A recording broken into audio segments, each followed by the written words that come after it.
Bismillahirrahmanirrahim. Alhamdulillahi Rabbil Alamin. Wal akibatu lil muttaqin. Wala udwana illa ala zalimin. Wassalatu wassalamu ala rasulina Muhammadin wa ala alihi wa sahbihi ajma'in. Qala Allahu tabaraka wa ta'ala fil Qur'anil Karim. Ba'da a'udhu billahi minash shaitanir rajim. Bismillahir rahmanir rahim. يا أيها الذين آمنوا قوا أنفسكم وأهليكم نارا وقودها الناس والحجارة صدق الله العظيم. Falënderimi dhe lavdrimi I takon Allahut dhe Xhaleshanuhu. Allahun Xhaleshanuhu e falenderojmë, prej Tij falë dhe ndihmë kërkojmë, ndërkët salavate dhe selame I dërgojmë Muhammed Mustafas sallallahu alaihi wasallam, familjes së tij, shokëve të tij, dhe të gjithë atyre që e pasuan dhe e pasojnë rrugën e Muhamedit alayhis salam deri në ditën e Kiametit. Respektuar vëllezër besimtar, do të vazhdojmë sot këtë ditë të bekuar të xumas me një temë që e kemi filluar para disa xumajave, e cila ka të bëjë me rinin. Tre llojet e rinis. Javën e kalume, ose një prej xumave ma hershme kemi shpjegu për rinin e udhëzuar drejt, kurse sot inshallah do t'i themi disa fjalë për rinin e devijuar. Ashtu siç e dim se periudha e rinis është koha e lulëzimit, është koha e shkëlqimit jetësor, në ndikimin e cilës edhe bota është më e freskët, edhe bota është më e bukur. Dhe lirisht mund themi se bota pa rinin nuk është asgjë tjetër vetëm se varresë. Karakteristika dhe veçoritë që I ka rinia nuk mund t'i ketë secili. Përpjekjet e tyre, palodhshmëria e tyre, lëvizja e tyre, janë ato që të rit I bën të dallum në karakteristika. Rinia e udhëzuar drejt, rinia e devijuar dhe rinia e cila është mes të mirës dhe të keqës. Këtë inshallah të fundit do ta shpjegojmë një prej xumave të ardhshme. Allahu Dhul Jalal në surën e Tahrim ajeti 6 na drejtohet me këto fjalë dhe thot: Ja ayyuhalladhina amanu qu anfusakum wa ahlikum nara وقودها الناس والحجارة. O ju që I keni besuar Allahut, ruajini veten dhe familjen tuaj prej një zjarri lanë djegëse e cilit janë njerëzit edhe gurësit. Nëpërmjet këtij ajeti kuranor, Allahu Dhul Jalal na I tërheq vërejtjen që do t'jemi nga ata që e ruajnë vetveten tonë, do t'jemi nga ata që e ruajnë familjen tonë, do t'jemi nga ata që I ruajnë fëmijët e tonë, do t'jemi nga ata që I ruajnë rinin tonë, nga zjarri lanë djegëse e cilët janë njerëzit dhe gurëzit ditën e Kiametit. Ky lloj rinis, e cila quhet si rini e devijuar, ka devijuar besimin e tij, në sjelljen e tij, është zhitur prej start në gjunahe, prej start nuk e pranon të vërtetën. Ky ri është kokfort, ky ri nuk i dorëzohet vërtetës dhe me çdo kusht e refuzon vërtetën. Ki i ri është i privum me menu mirë. Ki i ri menon veç keq. Ki i ri ka të shkon, vetëm ka e keqa menon. Sepse kështu e ka fillu jetën e ti.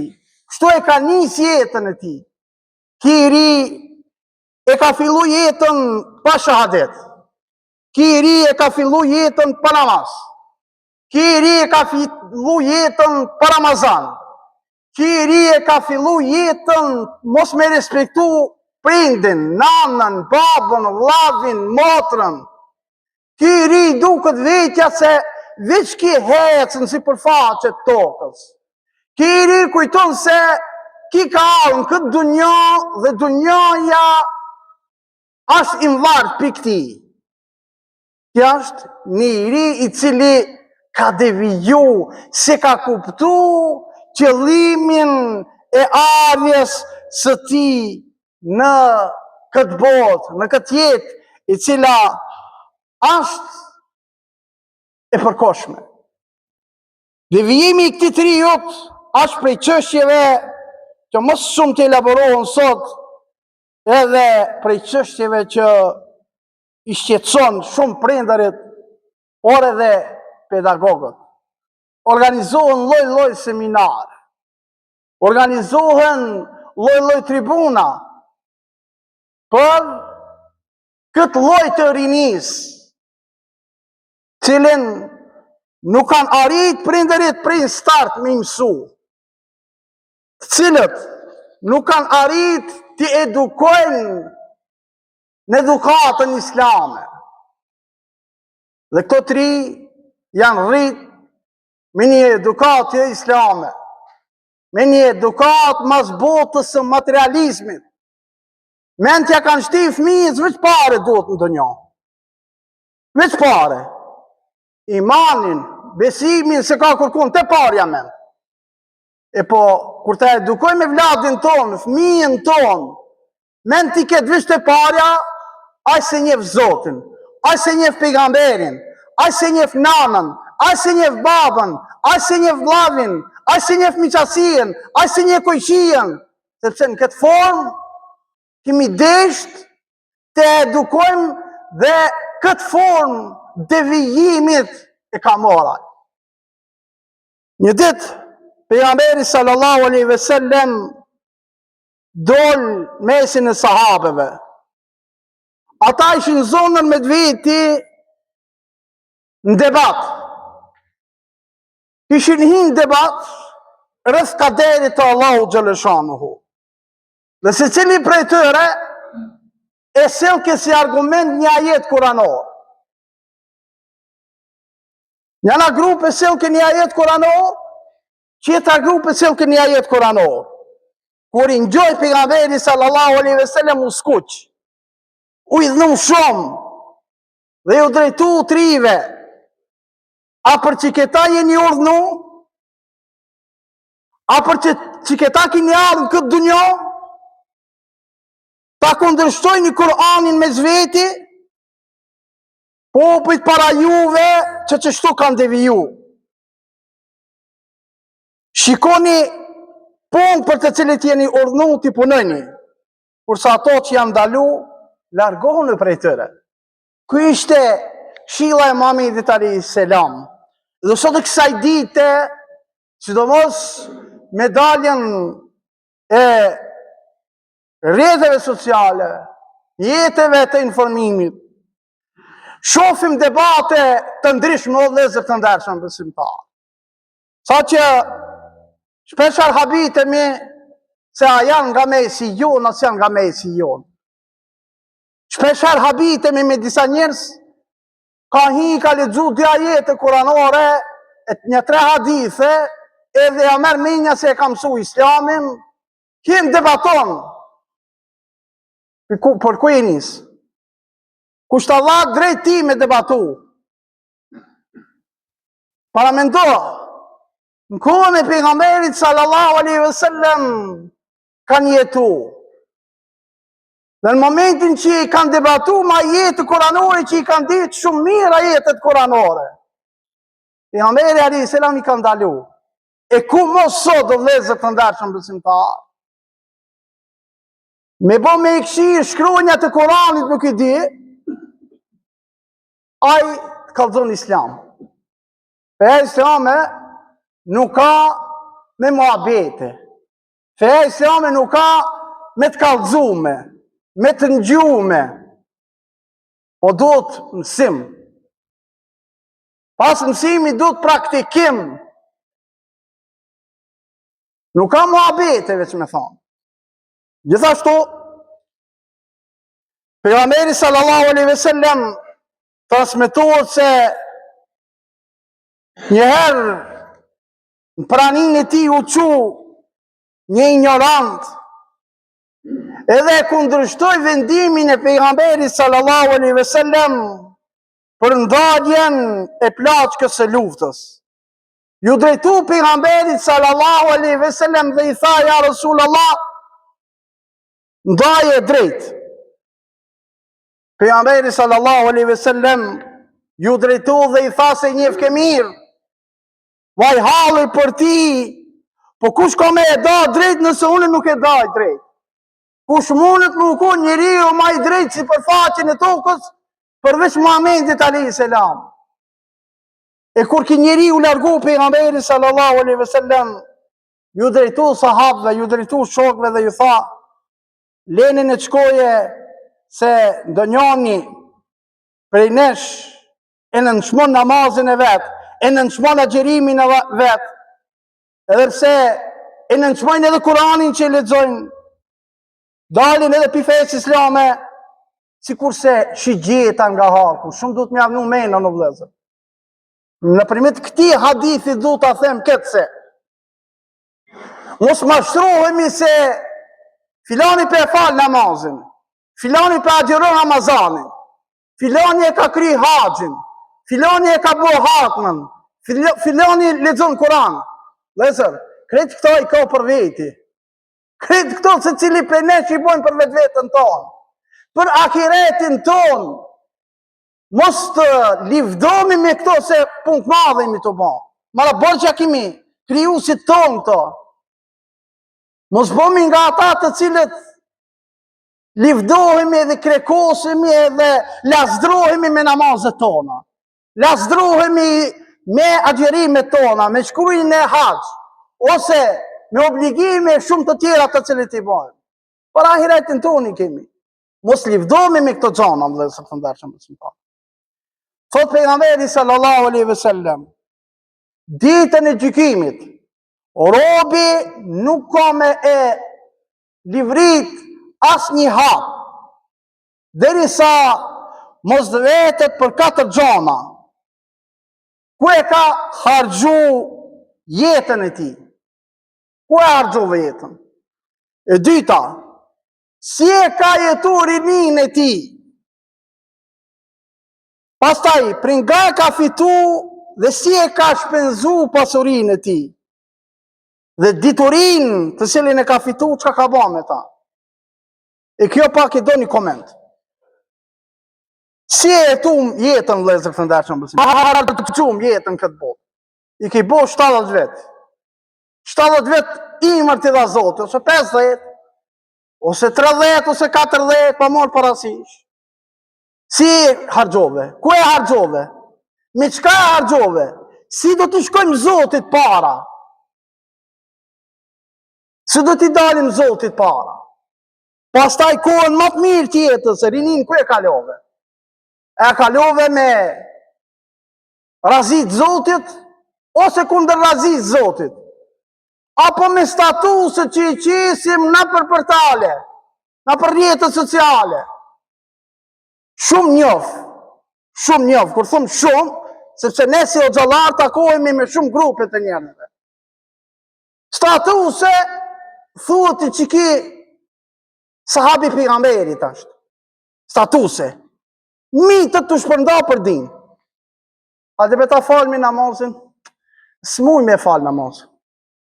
Me Ramazanin kërkun si ka punë. Me vepra tjera, me hima thellë, me i këshirë, hala ma hitë si ka punë. O, lesër, o e rinia ime e dashur, me status, nuk regulohet dini Allahu Gjeleshanu. Sa dushit a jetë dhe hadithet për pejgamberit alayhis salam. Nëse në jetën e përditshme ti, i ban zullum babës tanë, i ban zullum nanës tane, i ban zullum vllavit tanë, i ban zullum motrës tane, ai status kur gjon nuk ka. Hiç, as me zero bile nuk himë mu llogarit. Pastaj, prej nga ke fitu pasunin, jemi me një kohë, veç mërim të pasuria. Disa të ri, për fatkeq të deviju, veç të pari atë mërim. Ama nuk e këshirim njërën, a kamat, a drog, a prostitucion, a vjedhje, a hajni, paret marune, paret kemune. Kjo nga gabim vëllezër të ndershëm besimtarë, sepse kemi dhënë llogari si e fitove. Pastaj llogaria tjetër si e harxhove këtë pasuni. Ku e harxhove këtë pasuni? Po kam dhënë te xhamia, po atë pranohet ajo. Parashtrot pyetja, atë pranohet ajo pasuri haram. Dhe diturin, çka ke bën me atë dituri? Se cili prej nesh na ka mundësu Zoti Dhul Xhelal me pas dije. Njoni ka dije fetare, tjetri ka dije të ekonomisë, tjetri është jurist, tjetri e ka një zanat, tjetri e ka një tjetër dije. Nuk ka shë mundshme njoni mi pas këtë dije. Me këto dije që i kimi marë, çka kimi ban? Apo e kisus shkollën, edhe nuk i marë edhe smirësh, me çështjen e asoj dije që i ki marë. Vëllezër të ndershëm besimtar.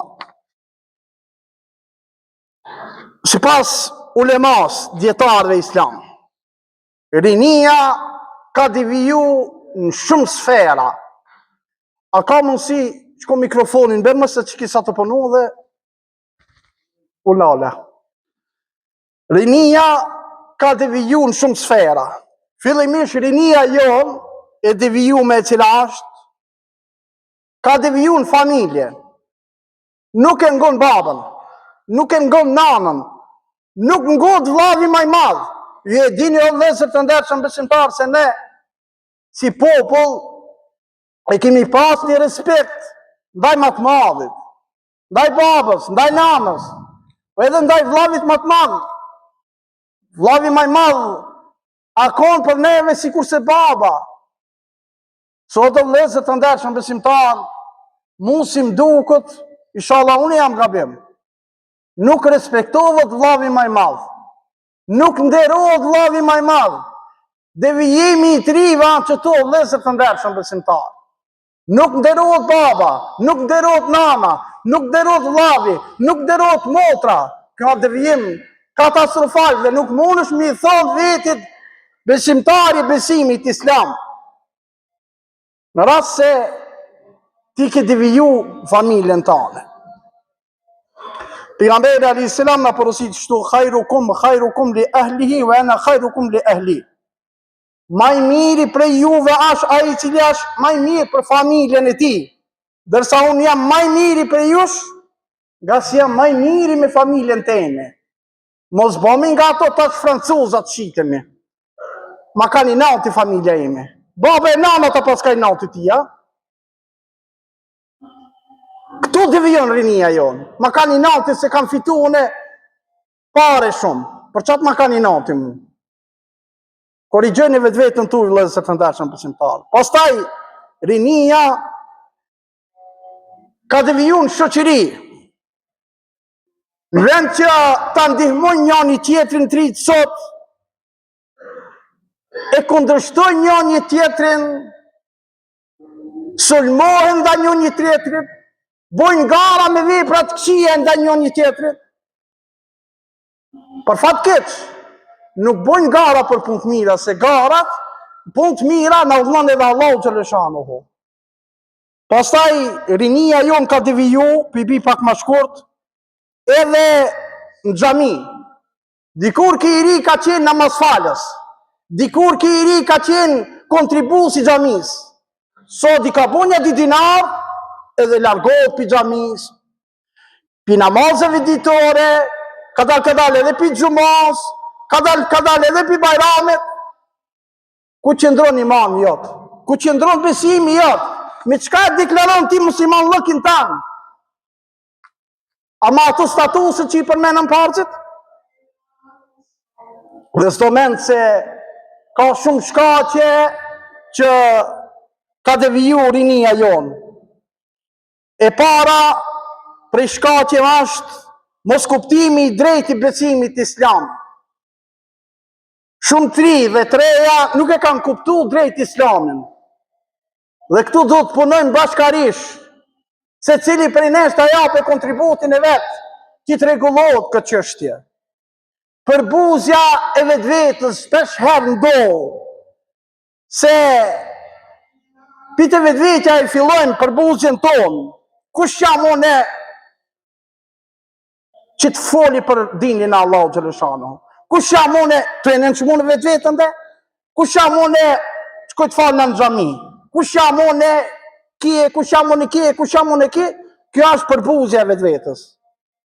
Dhe shpesh ndodh edhe një keq kuptim prej frigës të munafiklëkit. Ne vëllezër të ndershëm besimtarë kemi shpjeguar edhe herave tjera. Çdo punë besimtari dhe besimtarja e bojnë për hir të Allahut xhaleshanuhu. Dhe kur e pastrojmë që këtë gjendje, kur e pastrojmë që këtë punë tjera vinë, nuk do të jemi të frikshëm ndaj asaj se e bona një punë, ama mos po më thot be dikush kështu, mos po më thot dikush ashtu, bane be për Allah. Bane për Allah se Zoti xhaleshanuhu është ai i cili ta pastron ti zemrën nëse e ke një jetën e mire, nëse e ke një jetën e keq, atëherë vallahu kujdesu edhe biri vetit mas. Vëllezër të ndershëm besimtar, me kaq edhe e përfundojmë këtë ligjërat, vazhdojmë xhumat e ardhshme dhe rinien nderuar ju kisha ftu, vini pak më herët, sepse gjatë këtij sezoni do të kemi tema vetëm për juve të rinj. Ju kisha kisha apelu, e di që ndoshta dini më shumë për këto tema, po mirë është vini edhe të dëgjojni ato që keni mundësi t'i dëgjojni. Njëkohësisht, vëllezër të ndershëm besimtar, 2-3 minuta do t'ja u marr nga koha e juve e shtrejtë në lidhje me një fenomen i cili po ndodh për fat keq dhe mund të na ndodhë secilit prej nesh. Mund ndodh, edhe ti të ndodh, edhe tjetrit të ndodh, po që kemi një fe e cila për çdo çon ka dhënë zgjidhje. Në lidhje me telefonat. Javën e kaluam, ju e dini o vëllezër të ndershëm besimtar, na nderuan me ardhin e tyre dy hoxhallar të mëdhenj kombit ton. Dy hoxhallar të mëdhenj kombit ton, cilët jetojnë dhe veprojnë në Perëndim, konkretisht në Gjermani. Kemi pas fatin të kemi elitën e hoxhallarëve. Elhamdulillah, kemi kalu mirë, mikpritja e mirë, dëgjimi i dersit i mirë si para xhumas, si në hutbe, kjo ka qenë nivelin më të lartë që mund të ndodhë. Dhe për këtë mikpritje, do më thonë, rallë kun e gjejnë edhe ato, ma kanë thonë edhe ato. Mirë po ajo i cila në i prishi pak atë rinin, derisa e falem namazin e xhumas, 2 telefona bëshin, sa unë alion i qetri janë nisi. Po, qka mujnë me bon kur të bojë telefoni? Fillimisht, vëllezër të ndershëm besimtar, kur të him mrejna në xhami, i nalë me zanin. Ne e dim krejt se ka vend për mu nalë zani atje, ose shime krejt. Po që ki harru? Ndodhë që harrojmë, njerëz jemi, ki harru, shka me bon tash? A me prish namazin? Jo. Dzere ku e kia telefon, nash këtu, nale, e kije në qosh ati një duk me nale. Nale mos në shqetso. Ama jo me mor telefonin e me fol namaz. Ajo e prish namazin. Ose në hutbe derisa jemi, s'kutson me prek telefon. Po në moment që e ki harru edhe prish shqetson të tjerët, nale dhe le tjetë kjo edhe një lloj fetfaje në lidhje me përdorimin e telefonave, kur t'i harojmë, inshallah, Allahu xhaleshanuhu na i pranon ibadetet tona me kaq edhe e përfundoj. Alhamdulillahi rabbil alamin.